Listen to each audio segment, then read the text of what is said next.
নমস্কাৰ, good medical morning. আজি মোৰ লগত আপোনালোকে দেখিছে মোৰ মা হয়। মই গাঁৱৰ ঘৰলৈ গৈছিলোঁ। মাৰ গা বহুত বেয়া।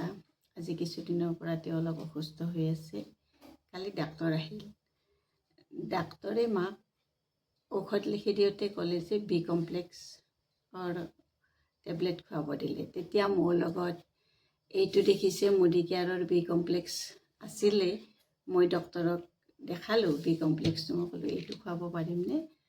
আৰু ডক্তৰে ক'লে যে নিশ্চয় পাৰিব, এইটোতো বহুত ভাল প্ৰডাক্ট হয়, এইটো নেচাৰেল প্ৰডাক্ট হয়, এইটো খোৱালেতো কথাই নাই, আপুনি এইটোৱে খুৱাওক বি কমপ্লেক্সটো। মোৰো ভাল লাগিল, কাৰণ তেওঁ এলোপেথিক ডক্তৰ হয়, মেডিচিনৰ ডক্তৰ, কিন্তু তেওঁ যে আমাৰ মেডিকেয়াৰৰ প্ৰডাক্টৰ কথাই ইমান সুন্দৰকৈ কৈছে আৰু এইটো বহুত ভাল লাগিল। আৰু সেইকাৰণে মই আজি আপোনালোকৰ ওচৰত কথাখিনি শ্বেয়াৰ কৰিলোঁ। ধন্যবাদ।